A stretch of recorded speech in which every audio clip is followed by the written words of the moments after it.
जब तक ना सफल हो नींद चैन त्यागो तुम, जब तक ना सफल हो नींद चैन त्यागो तुम, संघर्ष का मैदान छोड़ मत भागो तुम, संघर्ष का मैदान छोड़ मत भागो तुम, बिना कुछ किए जय जयकार नहीं होती, कोशिश करने वालों की कभी हार नहीं होती।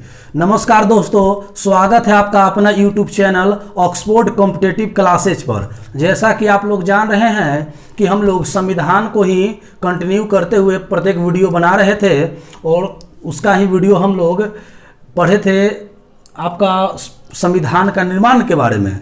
तो संविधान का निर्माण का शेष जो भाग है पार्ट बी, वो बच गया था, समिति के बारे में बताना था। तो आज हम उसी को कवर करेंगे कि आखिर भारतीय संविधान के निर्माण में समितियां का क्या योगदान है, क्या कमेटी का योगदान है, कैसे समिति बनाया गया, समिति का कौन अध्यक्ष थे, उसके बाद कौन सी समिति अत्यधिक महत्वपूर्ण है, उन्हीं के बारे में हम लोग डिटेल्स आज जानेंगे। तो दोस्तों, हम क्रमबद्ध तरीके से यहाँ स्टार्ट करते हैं, प्रत्येक समिति के बारे में विस्तार से अध्ययन करते हैं, जानते हैं। चलिए, तो कह रहा है कि संविधान सभा की प्रमुख समिति में पहला है संचालन समिति। संचालन यानी संचालन करना की जिम्मेवारी जो था, इनका अध्यक्षता कौन किया था? तो संचालन समिति के जो अध्यक्ष थे वो थे डॉक्टर राजेंद्र प्रसाद। तो एग्जाम में क्वेश्चन आएगा कि भारतीय संविधान में संचालन समिति का अध्यक्ष कौन थे? तो डॉक्टर राजेंद्र प्रसाद। आप लोग कॉपी और कलम को लेकर बैठिए और उसको जो मैं पॉइंट बोलूं उसको नोट करते चलिएगा। तो संचालन समिति का अध्यक्ष कौन थे? डॉक्टर राजेंद्र प्रसाद। दूसरा कहा है कि संघीय संविधान। संघीय कहने का मतलब कि केंद्र और राज्य संबंधित मामले जो हैं वो संघीय संविधान की जिम्मेवारी किनको दी गई थी? तो थे पंडित जवाहरलाल नेहरू। यानी संघीय संविधान समिति के अध्यक्ष कौन थे? पंडित जवाहरलाल JL नेहरू। चलिए, उसके बाद है प्रांतीय संविधान। यानी प्रांतीय कहने का मतलब कि जो प्रांत के रूप में राजे लोग थे, वो कहीं बसे हुए थे, प्रांत किले के टाइप का। तो वो जो प्रांत था उस प्रांत को मिलाने में, आप सुने होंगे कि देसी रियासत, जो राजा महाराजा रहते थे प्रांत अपना अलग अलग, तो वही प्रांतीय संविधान का बात हो रहा है कि प्रांतीय संविधान का कौन थे? तो देसी रियासत को मिलाने का जो है नाम आता है सरदार वल्लभ भाई पटेल को। तो प्रांतीय संविधान समिति के दो अध्यक्षता किए थे, वो थे सरदार वल्लभ भाई पटेल। चलिए, इनको याद रखिएगा, सरदार वल्लभ भाई पटेल। आगे बढ़ते हैं, कहा कि संघ शक्ति समिति। संघ को कौन सी, राज्य को कौन सी संघ को शक्ति दिया जाए? तो शक्ति संबंधित यानी संघ में शक्ति संबंधित जो जिम्मेवारी थी, अध्यक्षता किया था इस समिति का, वो कौन किए थे? तो वो थे पंडित जवाहरलाल नेहरू। यानी आपने देखा कि एक नेहरू यहाँ भी किए थे इस आपका संघीय संविधान समिति का, और यहाँ आप देख रहे हैं कि संघ शक्ति का भी कौन किए हैं? पंडित जवाहरलाल नेहरू। चलिए, अब देखते हैं करा कि झंडा समिति। तो झंडा समिति का जो अध्यक्षता किया था वो दो रूप से था, एक थे अस्थायी रूप से और एक थे अस्थायी रूप से। तो अस्थायी रूप से जो है, अस्थायी रूप से अस्थायी और एक थे अस्थायी। तो अस्थायी रूप से थे JB कृपलानी। तो एग्जाम में क्वेश्चन आ जाए कि झंडा समिति के अध्यक्ष कौन थे? तो JB कृपलानी। अस्थायी किया अस्थायी, तो ये थे अस्थायी रूप से JB कृपलानी।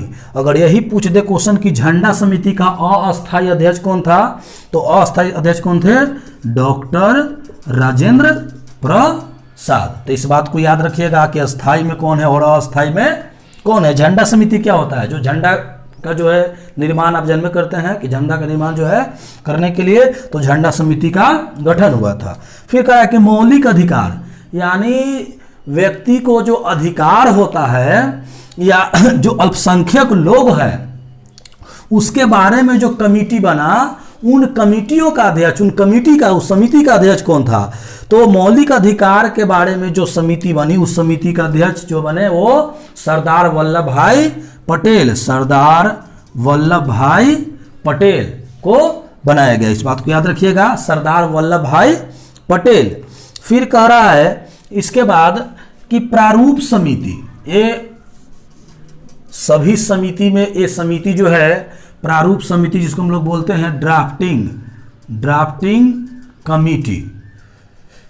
एक बात यहाँ ये VVI नोट कीजिएगा कि एग्जाम में क्वेश्चन पूछ लिया जाता है कि ड्राफ्टिंग कमेटी का अध्यक्ष कौन थे, और स्टूडेंट लोग याद करके जाते हैं कि प्रारूप समिति का अध्यक्ष कौन थे।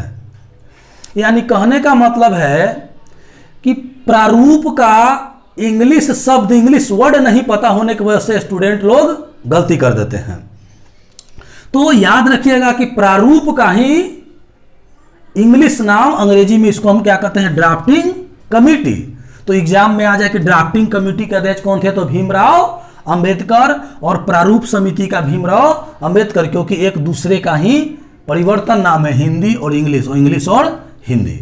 चलिए, तो प्रारूप समिति को हम लोग थोड़ा विस्तार रूप से जानते हैं, क्योंकि सभी समितियों में प्रारूप समिति VVI क्यों है, क्योंकि यही जो है जितने भी कमेटी थे रिपोर्ट इन्हीं को दिया जाता था, और इनका अध्यक्ष कौन थे, प्रारूप समिति का भीमराव अंबेडकर। तो आइए हम लोग प्रारूप समिति के बारे में विस्तार से अध्ययन करते हैं।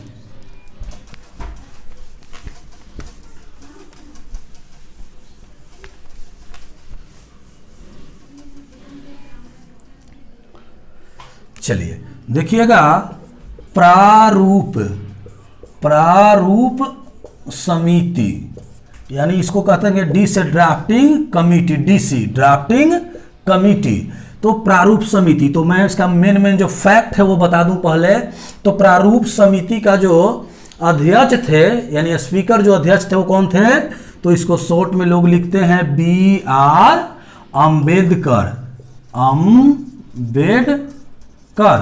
या इसको हम कह सकते हैं हिंदी में भीमराव अंबेडकर। तो प्रारूप समिति का अध्यक्ष कौन थे, नंबर का क्वेश्चन यही से एग्जाम में आ जाएगा कि प्रारूप समिति के अध्यक्ष या ड्राफ्टिंग कमेटी के अध्यक्ष कौन थे, तो भीमराव अंबेडकर। अब इसमें पॉइंट उठता है कि ड्राफ्टिंग समिति का स्थापना कब हुआ था। स्थापना, तो इसको स्थापना डेट याद रखना है 29 अगस्त 1947, 29 अगस्त 1947। अब है कि इसके टोटल सदस्य कितने थे, तो ड्राफ्टिंग कमेटी यानी प्रारूप समिति के सदस्य कितने थे, तो एक तो खुद आपने एक देखा कि अध्यक्ष थे भीमराव अंबेडकर, और इसके अलावा 6 और अन्य सदस्य थे। यानी कह सकते हैं कि टोटल मिलाकर टोटल कितने सदस्य थे, तो प्रारूप समिति के टोटल कितने सदस्य थे, 7, जिसमें एक अध्यक्ष और 6 अन्य थे। उसके बाद कह रहा है कि प्रारूप समिति का कार्य क्या होता है, तो उसके बारे में हम लोग थोड़ा जान ले। कह रहा है, पॉइंट गौर कीजिएगा, मैं बोल रहा हूं। कह रहा है कि BN राव यानी वेनेगल नरसिम्हा राव, मैंने बताया था पिछले क्लास में कि VN राव ने संविधान की विशेषताओं को जानने हेतु केंद्रीय विधानमंडल, जो विधानमंडल होता था कानून बनाने के लिए, तथा प्रांतीय विधानमंडल, जो प्रांत विधानमंडल होते थे, प्रांतीय विधानमंडल के पास इसे भेजा। वहां से स्वीकृत के उपरांत इसे को प्रारूप पर विचार किया गया और इसे प्रारूप समिति के पास भेजा गया। कहने का मतलब है कि अंतिम रूप से ऐसे समझ लीजिए कि किसी भी समिति द्वारा कोई पास होता था तो लास्ट में किसके पास भेजा जाता था, प्रारूप समिति और ड्राफ्टिंग कमेटी के पास, और यही इसका जांच पड़ताल करते थे कि कानून कैसा है और कैसा नहीं है। तो आपने देखा कि विधानमंडल जो है केंद्रीय और प्रांतीय विधानमंडल के पास इसे भेजा गया, वहां उसे स्वीकृति मिली और इसी को प्रारूप विचार दिया गया और इसे ही कहा गया प्रारूप समिति, जिसके अध्यक्ष थे भीमराव अंबेडकर। चलिए स्थापना देखें 29 अगस्त 1947। एग्जाम में डायरेक्ट एक क्वेश्चन पूछ लिया गया है प्रीवियस ईयर्स में कि स्थापना कब हुआ, इसके अध्यक्ष कौन थे, इसका इंग्लिश नाम क्या है और इसके टोटल सदस्य कितने थे अध्यक्ष पद को मिला करके। तो अध्यक्ष थे 1 और अन्य 6। चलिए इसके आगे का पॉइंट देखते हैं। प्रारूप समिति में कह रहा है कि प्रारूप समिति ने संविधान प्रारूप के विचार विमर्श के बाद 21 फरवरी 1948 को संविधान सभा के समकक्ष अपना रिपोर्ट प्रस्तुत किया। यानी प्रारूप समिति का जो गठन हुआ 29 अगस्त 1947 को, उसने अपने संविधान के प्रारूप पर विचार विमर्श किया और विचार विमर्श करने के बाद 21 फरवरी 1948 को ये अपना प्रारूप किसे पेश किया, तो किसको दिया, संविधान सभा को। कौन समिति, प्रारूप समिति। फिर क्या कर रहा है कि इस पर कुछ बहस भी चला, 7 माह तक इसमें बहस भी चला था। चलिए आगे का पॉइंट देखते हैं। इसमें कह रहा है कि अंबेडकर के रिपोर्ट पर संविधान सभा द्वारा 3 वाचन हुए। जैसा कि आपने देखा कि प्रारूप समिति से जो भी रिपोर्ट पास हुआ उसको सभी को, वाचन का मतलब क्या होता है कि कोई भी चीज को पढ़कर सुनाया जाना। तो वाचन समिति जो थे, वाचन समिति जो बना, वाचन मैंने बोलना, वाचन समिति। तो इसका आपको पता होगा कि वाचन समिति का मतलब बोलना, मैंने बताया। वाचन समिति का अध्यक्षता किए थे डॉक्टर सर्वपल्ली राधाकृष्णन, वही सर्वपल्ली राधाकृष्णन जिनका आप नाम जानते हैं कि देश के प्रथम उपराष्ट्रपति और दूसरा बार जो है वो राष्ट्रपति भी बने थे। तो वाचन समिति जो हुआ, वाचन समिति, यानी प्रारूप समिति द्वारा पेश किया गया रिपोर्ट को जो है पढ़कर सुनाना। तो कौन सुनाते थे, तो डॉक्टर सर्वपल्ली राधाकृष्णन। तो कह रहा है कि इसका प्रवक्ता कौन थे, कि कौन पढ़कर सुनाते थे, इस बात को याद रखिएगा। तो डॉक्टर राधाकृष्णन। कह रहा है कि पहला वाचन कब हुआ था, तो पहला वाचन हुआ था 4 नवंबर, याद रखिएगा 4 नवंबर 1948 से 9 नवंबर 1948 तक। उसके बाद दूसरा वाचन हुआ, ये फर्स्ट हुआ, दूसरा 15 नवंबर 1948 से लेकर के 17 अक्टूबर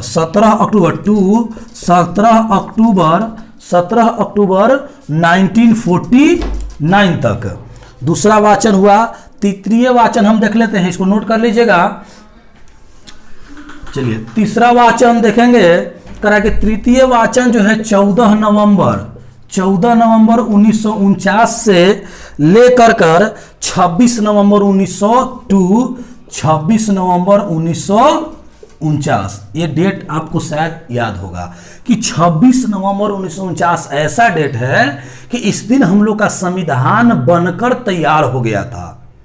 तो 26 नवंबर को जो है वो डेट, वो इसको हम बोलते हैं अंगीकृत या अधिनियमित या आत्म समर्पित, तीनों एक ही है कि 26 नवंबर 1949 को संविधान क्या हुआ, बनकर तैयार हो गया। और यही सबसे लास्ट वाचन था, जो तीसरा वाचन था 14 नवंबर 1949 से 26 नवंबर 1949 तक हुआ। अब कह रहा है कि इसी वाचन के बाद संविधान सभा ने इस संविधान को पारित कर दिया यानी अंगीकृत किया। और इसके प्रमुख मुद्दे थे नागरिकता, निर्वाचन, अस्थायी मंडल और संविधान की अंतिम बैठक। संविधान सभा जो थी उसकी अंतिम बैठक कब हुई, अंतिम बैठक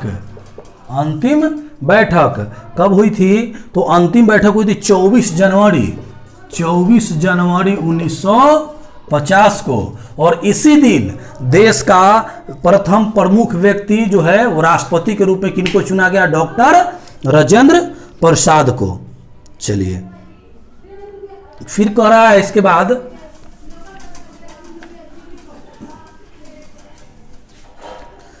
कि प्रारूप समिति में कौन 7 सदस्य थे, तो मैं 7 का नाम ले लेता हूं। प्रारूप समिति में प्रारूप समिति का 7 सदस्य आप लोग याद, पहला था भीमराव अंबेडकर, सबका नाम याद रखिएगा या किसी बुक से आप देख लीजिएगा, मैं उनका नाम रिवाइज कर देता हूं। तो पहला नाम मैंने बताया आपको भीमराव अंबेडकर, दूसरा थे एन गोपाल स्वामी अयंकर, तीसरा व्यक्ति का नाम थे अल्लादी कृष्ण स्वामी अय्यर, चौथा व्यक्ति का नाम थे एन स्वामी हाँ अय्यर हो गया। फिर कह रहा है कि कन्हैया लाल मानिक लाल मुंशी, कन्हैया लाल मानिक लाल मुंशी चौथा व्यक्ति। पांचवा थे सैयद मोहम्मद सादुल्ला, छठा थे एन माधवराव, बीएल मित्र के स्थान पर ये आए थे। फिर कह रहा है कि डीपी खेतान 1948 में इनको मृत्यु के बाद टीटी कृष्णामाचारी सदस्य बनाया गया। इस बात को नोट कीजिएगा, एक बार दो बार देखिए, अगर एक बात में समझ में नहीं आया तो वीडियो 2 बार 3 बार देखिए, आपको खुद समझ में आ जाएगी। तो हमने देखा इस तरह से कि एक भीमराव अंबेडकर अध्यक्ष थे, बाकी 6 अन्य सदस्य थे प्रारूप समिति का। और संविधान में जो मुख्य जिम्मेवारी थी किनको था? प्रारूप समिति का। यही कारण है कि भारतीय संविधान का पितामह किसको कहा जाता है? भीमराव अंबेडकर को। तो लोग कहते हैं कि भीमराव अंबेडकर ने संविधान लिखा, लिखा नहीं, संविधान को कहने का मतलब मेन रिपोर्ट जारी किया और भी समिति के सहयोग से। तो भीमराव अंबेडकर को ही इसी के कारण कहा जाता है संविधान निर्माता। तो हम लोग प्रारूप समिति के बारे में देख लिए कि क्या क्या। अब कुछ नोट पॉइंट है, उसको नोट करते चलिएगा। नोट पॉइंट जो एग्जाम में डायरेक्ट क्वेश्चन पूछ लिया जाता है, इसको कॉपी कलम निकालिए और अपना नोट कीजिए।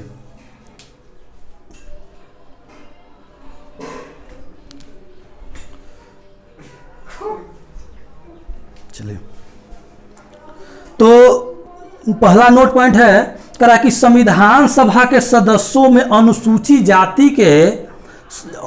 जनजाति के सदस्यों की संख्या कितनी थी?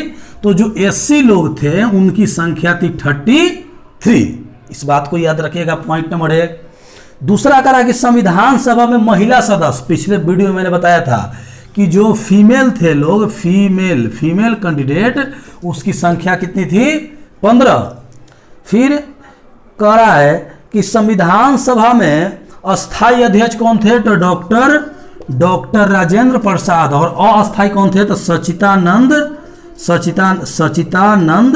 सिन्हा। चलिए, ये बात को याद रखिएगा। फिर कह रहा है इसमें आपका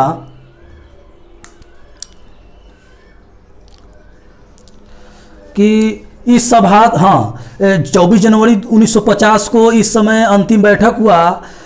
1984 सदस्यों ने हस्ताक्षर किए। 289 सदस्यों में 284 सदस्यों ने हस्ताक्षर किया। 284 इसलिए क्योंकि बाकी लोग उपस्थित नहीं हो पाए थे और कुछ बचे लोग पाकिस्तान जा चुके थे।